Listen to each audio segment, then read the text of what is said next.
Have you been advised to undergo a procedure called as DHL or diagnostic hysterolaparoscopy as part of your workup for infertility? I am Dr. Anusha KS, Senior Consultant in the Department of Obstetrics and Gynecology, laparoscopic surgeon and infertility specialist.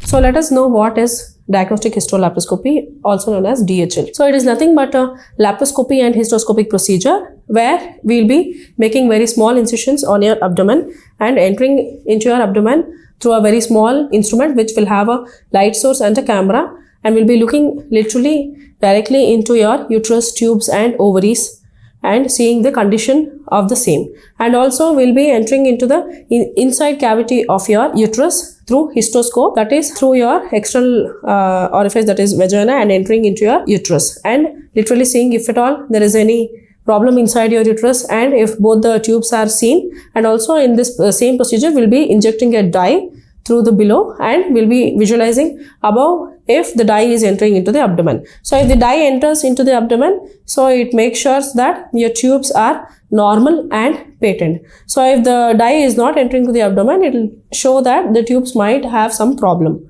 So this is about diagnostic hysterolaparoscopy. To know further details and if you require this procedure, please visit your consultant. Thank you.